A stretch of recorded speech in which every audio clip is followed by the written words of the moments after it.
Welcome to Purpose 360. I'm Carol Cohn, and today we have a delightful guest, Bill Bedrossian. He's the president and CEO of Covenant House. And we're going to talk about the amazing journey he has gone through his career, what drives him to truly address and create safe places for youth homelessness, how he's addressing that issue, and why it's something that over 70 different partners have felt it is so important what Bill and his team is doing to support youth and their challenges growing up, their challenges in finding a home, their challenges in finding, to being loved and being protected. And so welcome to the show, Bill. Thank you. Thanks, Carol. Thanks so much for having me. I'm excited to talk about Covenant House and the work that we're doing. Well, I want to start out with about your background. And I just wanted to say that whenever I'm interviewing a potential employee, my favorite question, so any of our listeners can borrow my favorite question because it's related to you and why you do what you do, is what's the most important thing you've learned from your mother? And then I say, what's the most important thing you've learned from your father? And then what's the most important thing you've learned from your siblings? Because you have a lot of siblings. So can you talk a little bit about your family and your upbringing first? Because it's going to give our listeners a sense of your character. Sure. Yeah. And thanks for allowing me to share. Definitely, my family has been kind of the driving force behind why I am doing what I'm doing today and who I am. If you know, I can just start by sharing. My parents had me at a very young age, and I think that really shaped why they did what they did. And they, as teenage parents, I think they experienced a lot of people who chastised them and, didn't think that they were capable of parenting effectively. And they really leaned into, I think, some characteristics that enabled us all and my family to be successful. My mom, I think you could just characterize her by compassion. She just cared so deeply about other people. And then my dad, I think you would characterize him by saying purpose. And he just was so deliberate in everything he did, in every relationship and every activity, and how he used his time, which was a great model for me as well. And when you combine the two of those and, how closely they were intertwined in alignment, everything they did was purposeful and compassionate. And it really drove my experiences growing up. So I would see my dad come home from work and then watch him cut the old woman's lawn across the street because that was the right thing to do to be helpful. I would see my mom, prepare meals for us and scrape by on what we had, but still have the time to, make homemade jam and deliver it to neighbors, to be a good neighbor and to see what they needed to support them. And so that really just permeated through my entire childhood and really grew for them as they added resources to their kind of their home situation. They began to take in other children, and it started with taking in pregnant teen women and then really expanded into becoming foster parents and adoptive parents. So I don't know how many young people they fostered through the years or how many other kids just stayed at our house because they were in need. But they adopted 8 of my 11 siblings. And it was just an amazing environment for me to grow up in because it exposed me to circumstances I would have not otherwise understood. So system issues around foster care, the systemic racism that led into the abundance of young people into foster care, how the crack epidemic really intertwined with racism and foster care systems. So all these things gave me great compassion and also combined with that a purpose to want to do something about it, to try to fix things that had been broken so badly. And that'll lead up to your amazing career. I'm just curious, you had a very large family there. What were 1 or 2 things that you learned from your siblings that have really imprinted you in your adulthood?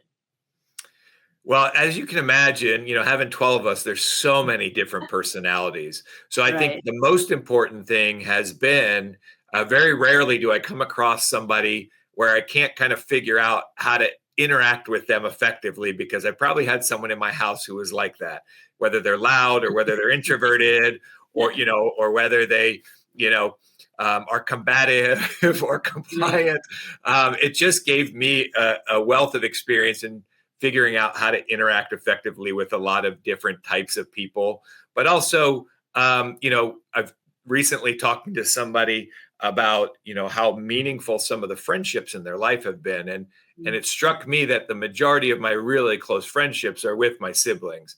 Right. And I had the luxury of having this built-in variety of different types of people who have really enriched my life. And, they've definitely deepened with a lot of them as we've gotten older, because we are on a 30-year continuum. I'm 30 years older than my youngest sibling. And so as we've gotten older, that kind of span seems smaller and smaller. And I think a lot of things are much more relatable to one another. There you go. So you started out you went to business school or study business, and then you were going to do business. But, you can please talk about this formative story where you were walking in the streets, I believe, in Chicago, and that there was a homeless man, and he looked at you and you looked at him, and it was like something happened that changed the total course of your career. Yeah, when I was in college, I studied business. I wanted to be a stockbroker because I had a professor who had been a stockbroker and had great financial Right. success. And he was so engaging. I just really enjoyed being around him in his classes, playing basketball with him on campus. And so I learned from him and studied for my Series 7, and wanted to work on the Chicago Board of Trade after college, and signed on with an organization, and started work after college. And one day on my lunch break, I was walking down LaSalle Street in the financial district of Chicago with lots of other people. And I was kind of just in my own world. This was kind of pre-smartphone. So definitely wasn't on my phone, but I was preoccupied. And I sort of stepped over a homeless man who was asking for money, but I wasn't really paying attention. And he cursed at me to get my attention, called me a name. And I turned around, looked at him and said, "Did you just call me, this name?" And he said, "Yeah, you're walking by in your fancy suit with no problems, and I can't even get something to eat." And as I was looking at him, he kind of looked into my eyes, into my soul, I felt.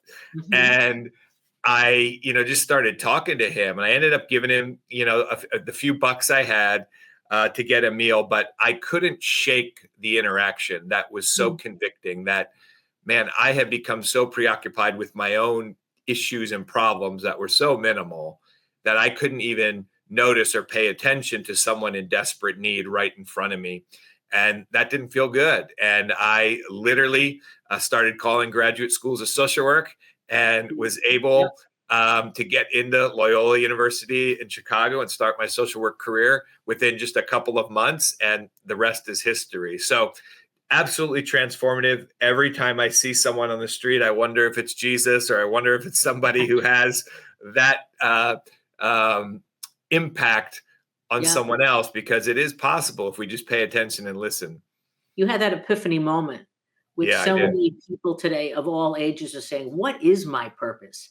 And how do I find my purpose?" And I think the fact that you stopped, paused, and had this connection to another human being, and it sparked something in you. So congratulations is that you found it and you followed it, that you left enough openness to really have it impact you. So let's talk about Covenant House. You've been CEO, I believe, since 2023, and a little bit about the origin story. But truly, what does Covenant House do? And then we're going to get into the landscape of youth homelessness. Yeah. Well, Covenant House was founded in 1972 by a Franciscan priest who really noticed, back in the early 70s, how many young people didn't have a place to go at night, and really started doing outreach to them, and then developed kind of our first house where young people can live. And it really expanded from there in New York City. Just some really generous donors gave us our first campus, which happened to be formerly a women's prison on the corner of 10th and Okay. 41st. I think really found connection at first through, people who are Catholic, but Hmm. beyond that, people who cared about young people. And I think that's the story now is really our supporters have become so diverse for the reasons that they want to support our young people. We have so many young people who experience homelessness as a result of coming out of foster care or coming out of poverty or because of family rejection for being LGBTQ or experiencing mental health issues. And so I think we've now become this beautiful place where people from all different backgrounds want to help young people for very different reasons. And we have Right. kind of a purpose that they all believe in. And so what we try to do is just meet the needs of young people who don't have families that can support them. Generally, we're working with young people between the ages of 18 to 25 because that's how states or cities define quote Mm. unquote youth. But in other places, it's different. Like some cities, it's starting at 16 or 15. Mm. And often we have programs where we have young mothers with their children as well. And of course, in our Latin American programs, we're working with young people that are much younger, that are experiencing human trafficking or Mm. coming through the migrant trail and lose their parents and don't have anywhere to go. So we're working with young people of all ages who don't have a family to support them. And how does it's not just a night or a bed, it's much more comprehensive services.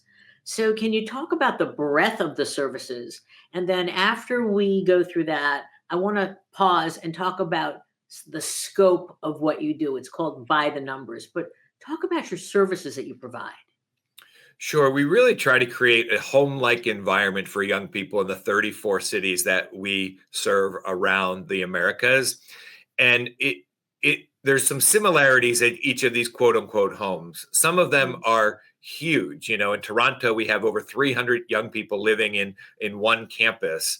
Others are small. In Anaheim, California, it's 25 beds. But Mhm. the commonalities are in what we are enabling young people to do so they can stay as long as they need to Mm. while we are helping them through whatever challenges they are experiencing. For some people it's as simple as I just need to get on my feet, get a job so I can afford my own apartment. Mhm. For most others it's much deeper than that. They've experienced trauma that has resulted in some mental health challenges or has resulted in them not being able to finish their education for high school. And so we really work with them where they are to achieve their goals. So it could be education and employment support. It could be mental health support. In many of our campuses, we have medical clinics right on campus so that they can get support from nurses and medical doctors and psychologists and psychiatrists. Ultimately, we are trying to fill the gaps that were left by the families that they came from. And so we really try to engage the communities around us in helping us do that. We know that once a young person leaves us, if they don't make connections in the community, they are Mhm. back in isolation that they started in.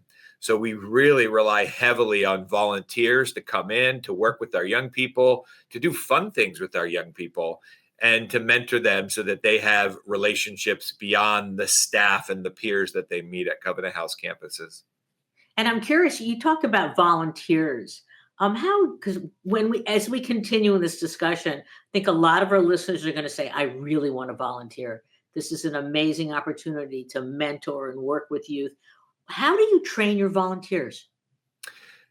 It's a great question. And we really kind of have two different types of volunteers. So we have volunteers that come in on kind of one or two off situations where they will just do a service project or an activity with the young people. And so that's one type of orientation.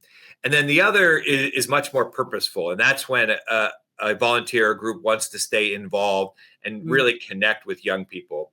So we do orientations, we do background checks. We really try to engage people around what do you love to do? Because Mm. we'd love you to do that with our young people, Right. because likely they haven't ever experienced that before. And two, if they see you joyful doing what you love to do, that's going to give them an opportunity to be joyful. So we have people who come in and do everything from game nights, to Bible studies, to basketball, to arts and crafts. We had I remember one time in Hollywood, we had a group of grandmothers who came in and wanted to teach knitting. And I thought, there's no Great. way anyone's going to do But you had a this. lot of people take it up. We had 7 young men who just Great. loved sitting with these grandmas because Oh, they didn't have grandmas in their lives. And they that's just so lovely. loved the opportunity to sit with them and hear from them and have people say nice things to them and encourage them. And it was a wonderful experience. So we really just want people to do what, kind of live out their purpose with our young people so that they get to see that joy. There's a lot, if you look at your materials and your previous conversations, you talk a lot about compassion, love, joy that these young people haven't had a lot of in their life or their recent lives. I want to pause for a second and talk about the scope of Covenant House because it is significant, listeners. 57,000 youth reached across 5 countries, 862 nights of safe housing. I think it was last year that was in your report. 1.8 million meals served. 1 in 10 young people will experience homelessness at some point in their lives. This isn't just a modicum issue. This is a mainstream issue. 19,000 on-site medical visits, 3,400 screened for human trafficking. Partners, you have over 70 partners that range from the NBA, NFL, Chick-fil-A, Accenture, Cisco, Ulta Beauty, foundations, individuals, and brands, which I think talks to the appeal of the issue. And your revenues are significant. They're over $270 million. So you're managing a major nonprofit organization. So I want to ask you because many of our listeners want to go into nonprofit management, or they're at a nonprofit, or they want to partner with one. What are some of your key insights to lead a large nonprofit? You have a lot of, I assume, employees. So what are your secrets of operations as well as leadership to continue to provide authentic services for young people? Well, I that's a pretty loaded question because there's a lot in there. I Yeah. taught in the USC of graduate school for several years and literally whole classes on this, right?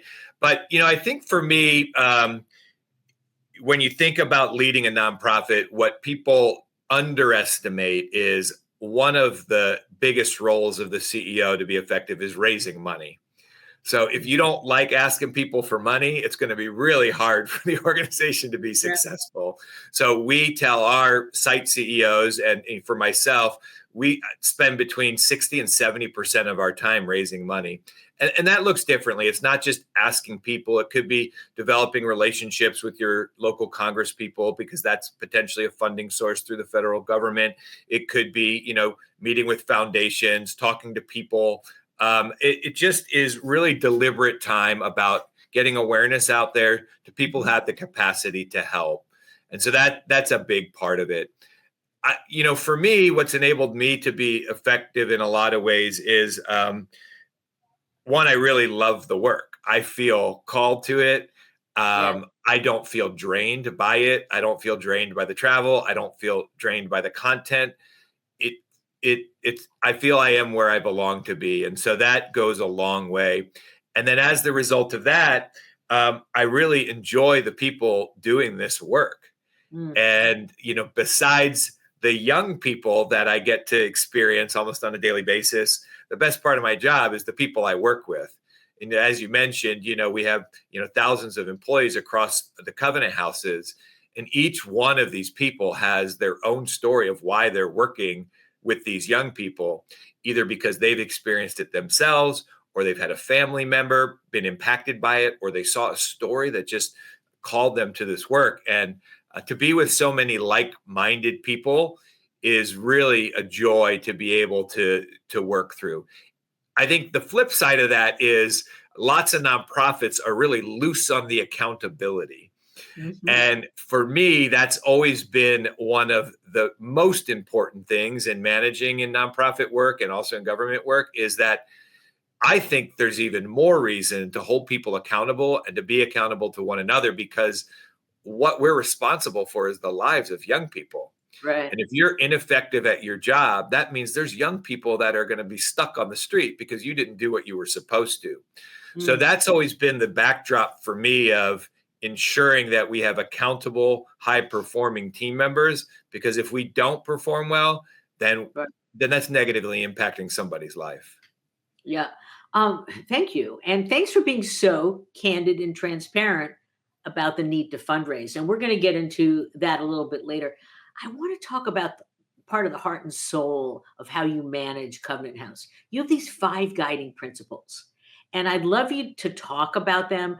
I looked at them and I felt they were your values. So maybe you call them something different, but I know that they are a roadmap, a lens for how you operate. They're very, very special. So, for those of the brands out there, the companies that say not for profits don't have values, this one does. So, can you share those with us, please? Yeah. So these values are really interchangeable with not only who we are as an organization, but how we work with young people. And Great. so they're immediacy, sanctuary, value and communication, structure, and choice. And I think those are the things that really help guide our young people Hmm. in their journey through, but also how we interface with them. And so, as you talk to the statistics, there are 4.2 million young people in the US and Canada alone who are going to experience at least one night of homelessness. So, Mm, this is an immediate challenge that our young people are faced with. And when they hit the street, it's not a situation where they get to, think about what they might do from here.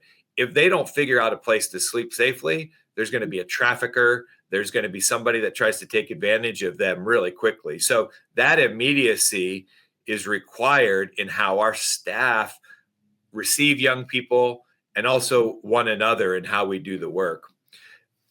I think, maybe one of our most important values is sanctuary, mm, and that is giving young people just a safe place to be.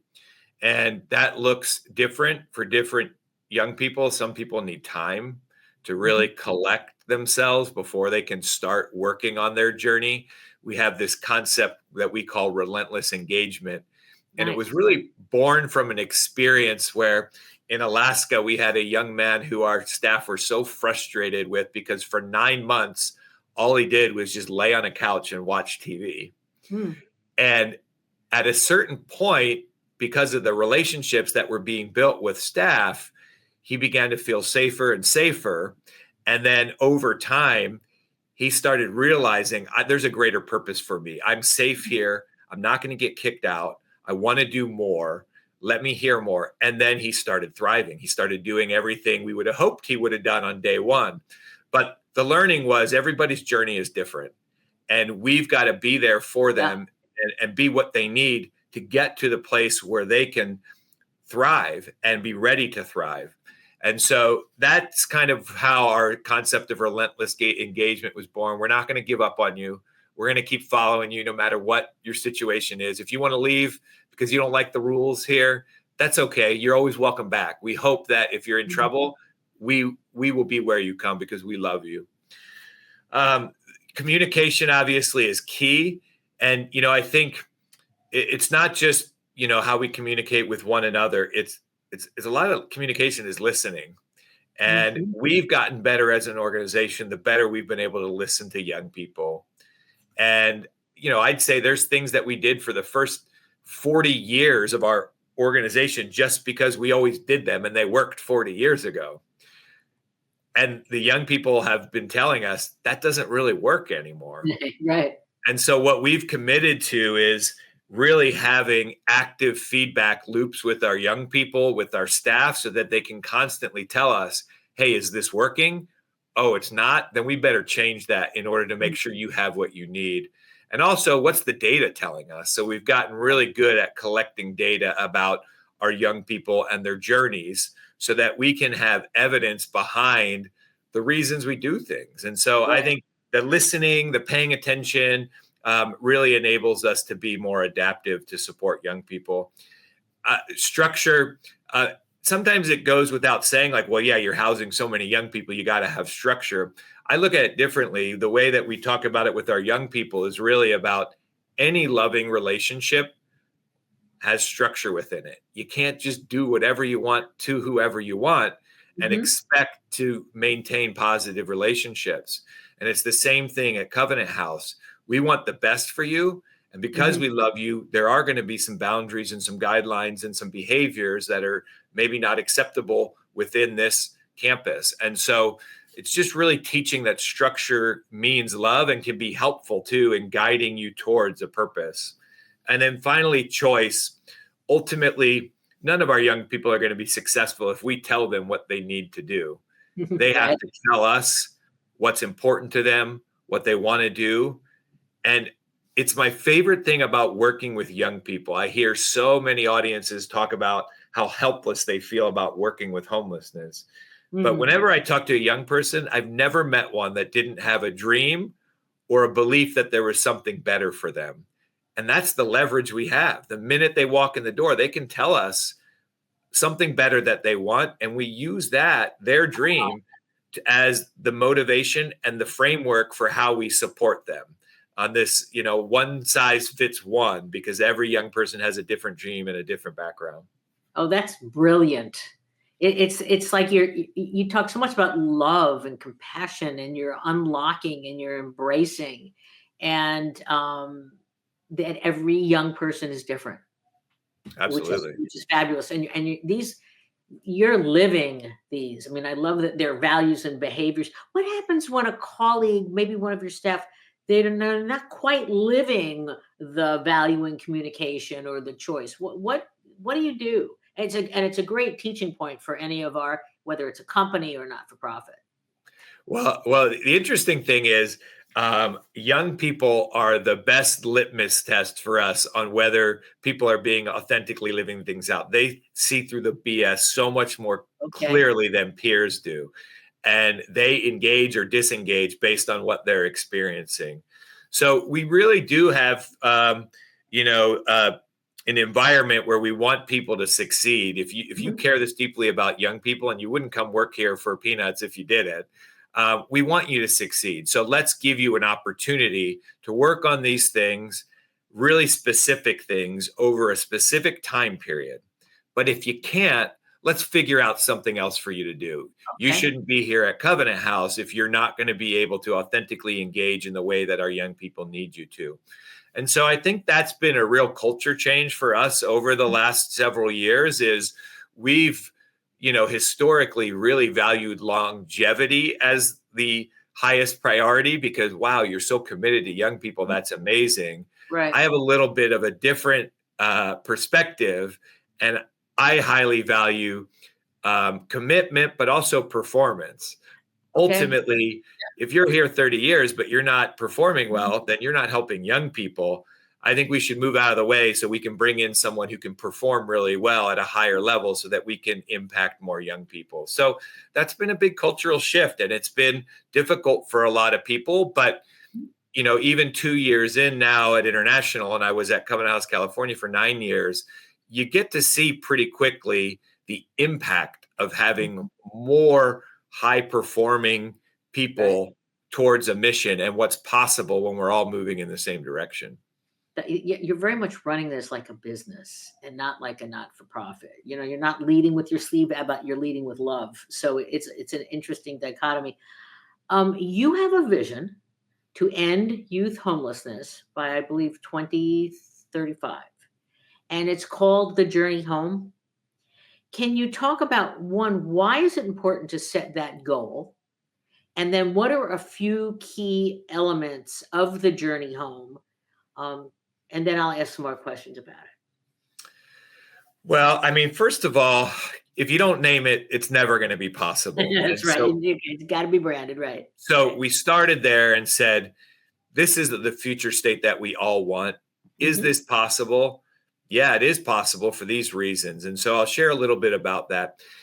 I'm not delusional enough to think that by 2035 there's not going to be a kid, on a corner in Chicago that doesn't have a place to sleep. But what I do think is possible is there is enough resources in the US and in Canada to have a safe place for every young person who needs it and the resources for them to thrive. That's not a question. We know the resources that it's going to take. One of the biggest challenges in the Americas has been we've done a really poor job of counting how many young people are actually homeless each night and then allocating appropriate resources to support them. So one of our goals is to really help craft a unified federal definition of youth homelessness so that it can be counted and then we can allocate resources to it. And that's how the federal government managed through veterans homelessness. They were able to do an effective count, and there are enough beds for homeless veterans in the United States. It doesn't mean every homeless veteran is in one of those beds. There's lots of reasons why that might not happen, but there are enough beds for homeless veterans. And so, we want to be able to do the same thing for homeless youth and to say by 2035, there should be enough resources available for young people so that they don't have to experience homelessness, at least on a chronic basis. So I think one of the biggest issues in homelessness and many of the social issues, especially in the United States, is we do not allocate enough resources to prevention. And so we're very reactive to a problem, and then we throw a bunch of money at something to try to solve it, but we never address the root causes. And because of that approach for really decades and generations within the foster care system, thinking about homelessness, the end result is every year it's getting worse. Between 10 and 12% more people are experiencing homelessness in the US every year. And so these are solvable problems. You're homeless because you don't have a home you can afford. Right. Well, let's figure out how to develop enough housing for people who can't afford it, whether it's subsidized by the government or whether there are more affordable rates because the private sector can figure out some technologies that enable us to build more efficiently. There are options for us to be able to create enough housing. That's still not going to stop young people from experiencing homelessness if we don't catch them coming out of the foster care system. If we don't support families when they're going through crisis because of a young person's identity or mental health issues or substance abuse. These are all solvable problems earlier on if families had access to resources. So that's one of our goals, is to really ensure that we can create more access to resources for young people and their families early on so they don't have to get to this desperate state where they're experiencing homelessness. Right. I wanted to, you talked about housing and affordable housing.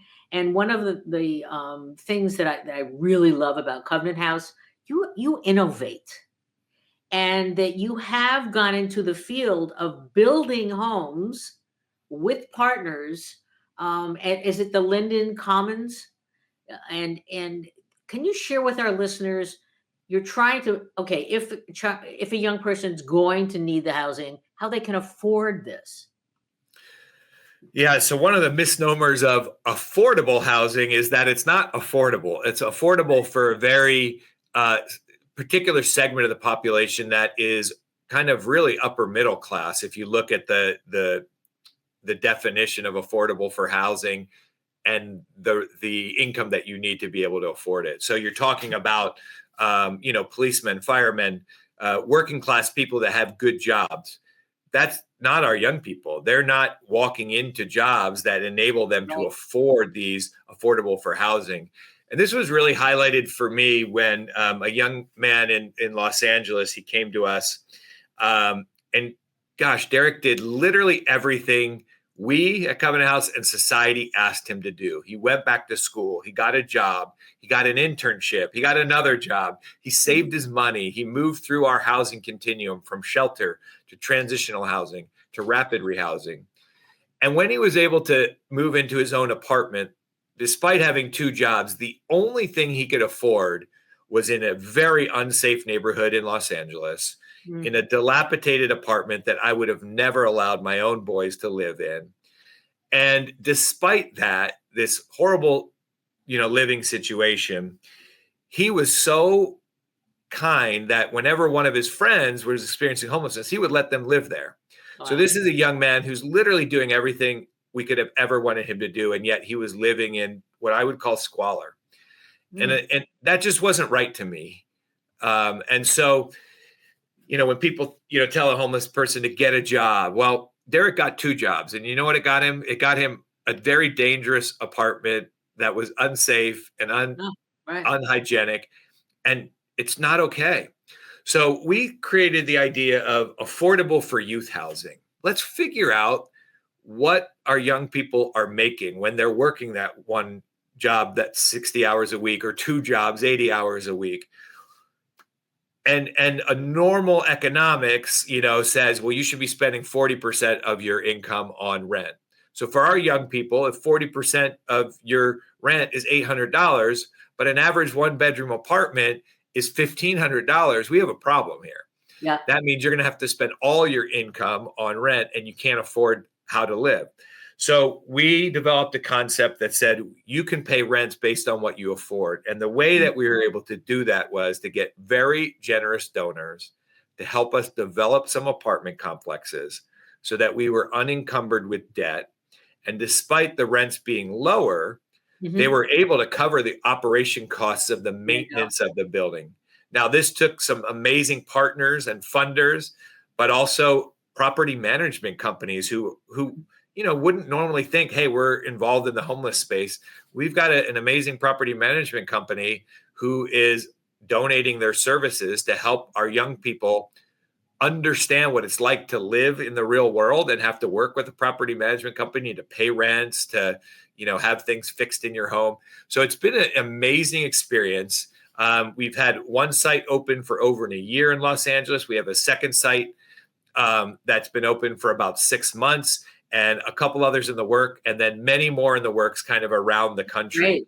And what we're finding is it's a very appealing investment to our donors, because not only is this a legacy, you could create one of these apartment buildings and drive by, and your kids can drive by for the next 50 years. And you can say, man, there are hundreds of young people who are not experiencing homelessness, who are working and doing what they're supposed to as a result of our investment.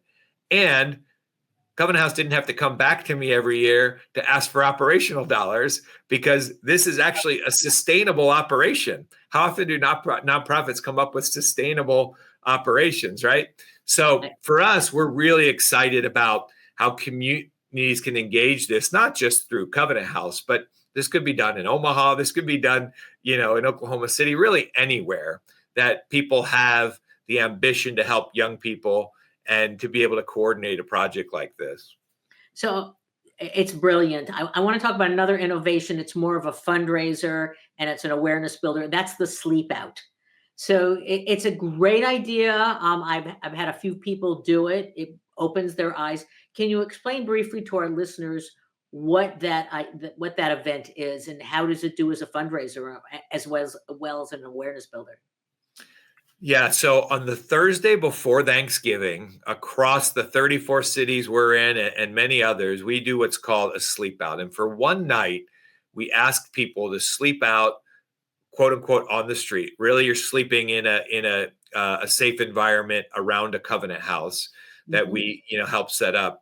But the idea is that we're not trying to replicate homeless. We're sleeping out in solidarity to raise awareness of the 4.2 million young people that are going to experience homelessness for at least one night this year.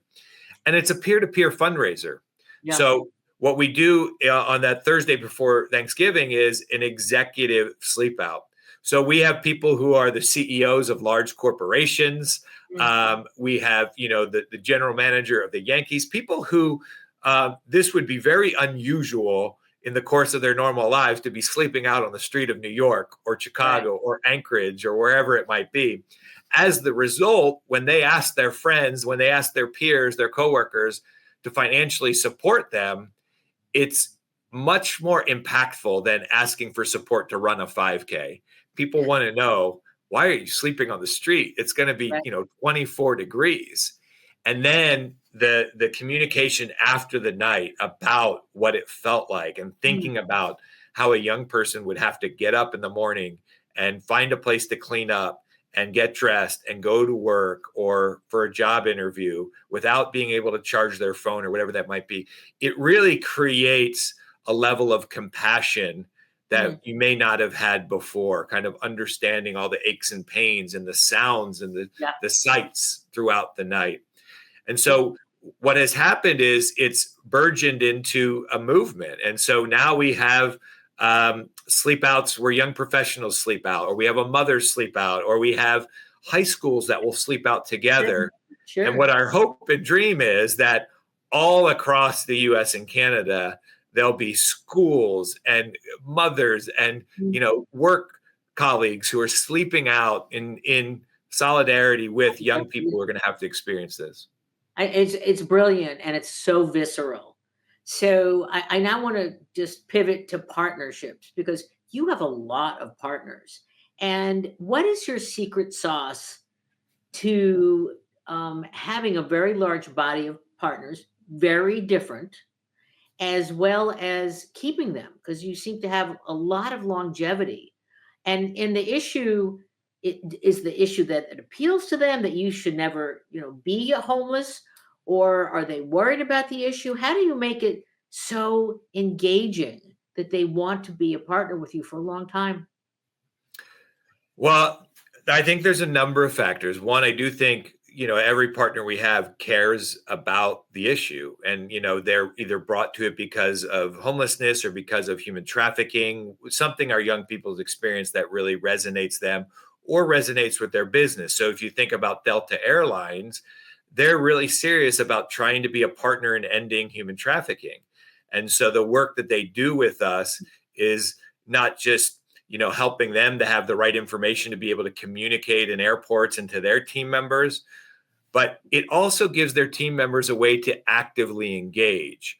And because we're a national or international nonprofit, a company like Cisco or Accenture or Delta, who Mhm. has hubs all over where we Right. do, they have employees engaging in a similar mission in 35 or 40 different places. And so it really creates momentum and purpose for those organizations versus doing it in just one city that your organization might be in. So that is a great benefit for us that we do have this national presence. I think the other thing is we really try to listen to our corporate partners and figure out what do your employees want to do? How do they engage? Right. What's the frequency? And so we can create opportunities for them. And so any given day, if you walk into a Covenant House in New York or in Atlanta, or anywhere, you will see volunteer groups coming from these different corporate partners doing things together. So it creates team building for them. It gives them purpose in their work, knowing that they are working for a corporation that really cares about the community.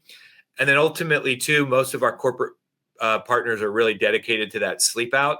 And that's a tremendous team building experience. And so we're just really grateful that we have so many partners that have stuck with us for a long time. But I Yeah. do think it's in part because once you meet a young person and get to interact with them, it's really hard to walk away because you Mhm. get to see not only your impact, but also how desperately they are in need of a support system.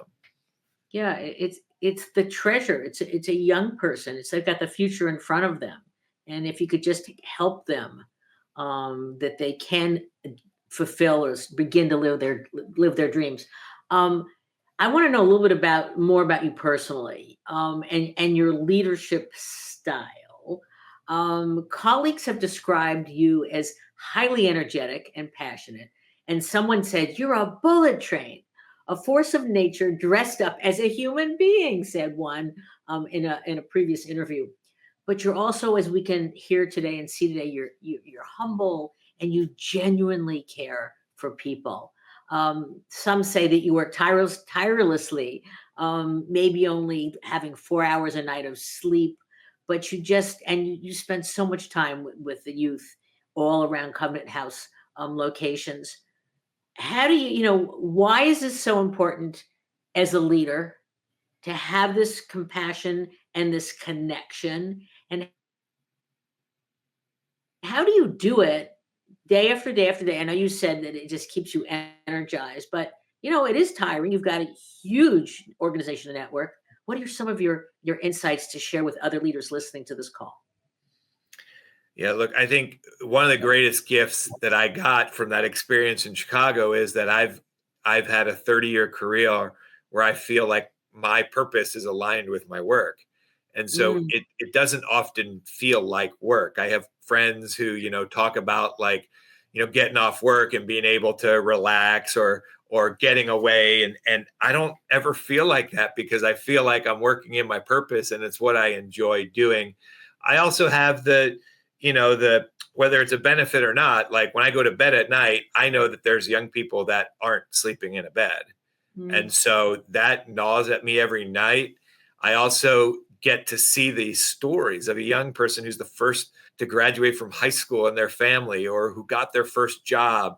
And it's so motivating to see those little wins and how they cascade into bigger wins that I just feel like I can't sit around if what else I could do would help more young people. And so it's being aligned with passion. There's probably some genetics involved too. I remember my dad only sleeping 4 to 5 hours a night as okay, well. well, that helps. And so, that's definitely an advantage, of having some built-in energy. But I also I exercise. That's an important part of my regimen is, running 3 times a week and lifting weights and making sure that I try to stay healthy and alive. And so, there's lots of purpose built into all that I do to try to maintain that level of energy. I think one of the most important things is I don't have the same expectations for people that I work with, Okay. and that's often hard to communicate. Mhm. And so I often find Sure. myself Yeah. having to be reminded of, hey, I know I'm emailing you at 3 a.m. You don't need to respond to me until And I say that all the time. it's the right Right. time for you. I'm not expecting an immediate response. I just happen to be thinking about this right now, so I wanted to get it out. So there is an important part of not expecting people to be able to do the same things you do, and also finding people who can align with the way you work too. And I have some amazing team members who are as tireless, if not more tireless than I am, and that is extremely rewarding to know that there are other people as passionate about these young people as I am. What's your favorite story? I mean, I'm sure you have many, many, many, many of youth who you've worked with. But do you have like one that you always tell? You've given us a few, I love, but one more that truly brings out the essence of the challenge and going through the Covenant House system. Yeah, like you said, I mean, I could tell you 100 stories that just inspire me, but I think I like to share about Chad because I think Chad was pretty typical of a kid who we experience. And it's not just this bullet train to success, it's lots of missteps along the way. And so um, Chad actually came to Covenant House multiple times, didn't want to follow the rules. He wanted to use drugs and he wanted to party and he didn't want accountability. So he would come for a little while when he was in desperation, then he would leave. And he woke up one morning on a bench in Santa Monica, probably had been to Covenant House 4 or 5 times before, and just thought to himself, there's got to be more for me than waking up hungover on a park bench with nowhere to go and no one that cares about me. And the only people that I've ever known that have consistently cared about me in my life are the Mm, people at Covenant House.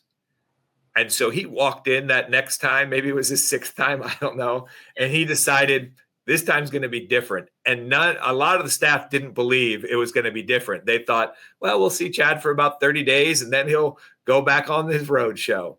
But he yeah. didn't. He became a medical assistant at a local convalescent center. He was a really bright boy. He noticed that, hey, the people who are working as medical assistants, they are in a grind. Like, Mhm. this is a hard life doing hard work. I love caring for people, but I don't think I want to do this for the rest of my life. But I really like what that nursing supervisor is doing with their job. So he went out, he got his education, he got his certifications, he went to college, he became an RN. Wow. And I remember the first time he drove up in his brand new Prius. He had moved into his own apartment Uh-huh. and he was just beaming with pride coming home because we were the home for him to Mhm. show how well he had done. And since that time, he's just continued to thrive. He remains involved at Covenant House. He comes back and volunteers. He'll share his story, what we ask him to. But more importantly, he's got a stable home, stable relationships, a great career. And I'm just so proud of him. He may never be, quote unquote, rich by the world's standards, but man, that kid is living the dream. And I'm just so proud of him. Yeah, it's a great story. Thank you. We always ask our guests, how are they integrating AI into their work, into their planning, their operations or such? And just curious about, because it's only getting more and more and more of our lives. So how are you using it? Look, I think it's a real opportunity for us. When I talked about prevention, we can't ever have enough social workers to get into people's homes and connect them with the right tools and resources. I think that's a huge opportunity for us. So we are piloting some things. Right now we're piloting an AI technology in Vancouver, British Columbia, where we're trying to get young people to come to our app and say, here's how you can connect to resources, here's how you can get in touch with us, and using artificial intelligence to talk them through what their situation is. But we want to do so much more to really find out how we can connect families in crisis to the resources that are out there, but they just don't have accessible to them, so that we can keep more kids at home. And so we're working on some really unique proposals and projects that I think will enable us to do that. Great. Well, when you announce them, let me know, and we can share them in our newsletter. And I bet some of your partners might be funding them too and helping you. That's right. Yeah, and I won't name names, but I think I have some ideas. This has been an amazing conversation. Covenant House is not just a bed. It's an entire approach to truly love and solve and advance youth across our country and in 5 countries and I guess 34 cities. So it's wonderful. I always give the last words to my guest. So how do you want to leave it with our listeners, Bill? Again, we've got funders, we've got academics, we've got young people who want to go into the field, foundations. What do you want to say to them? I guess, for me, it's just about leading with compassion and thinking about how fortunate each of us are born into the situation that we are, and how that could have been so different. And it's by some providence that we're in the situation we're in, and that homeless youth is not. And so for me, that's always level setting, why I'm here, who I need to be working with, and what I can do with the resources that I have to be able to help others. And so I think just leading with compassion and understanding is an opportunity for all of us to be more effective. That's beautiful. And really being open to getting in touch with your own personal purpose. Yeah, that's right. Amplifies and accelerates your trajectory of satisfaction and compassion. So Bill, it's been a fabulous conversation. I can't wait to see how the journey home is going to be evolving. And, in a year or so, why don't you come back to the show and let us know the progress you're making, because I'm sure it'll be great. So thank you so much for joining us on Purpose 360. Thank you, Carol. Appreciate you giving this opportunity.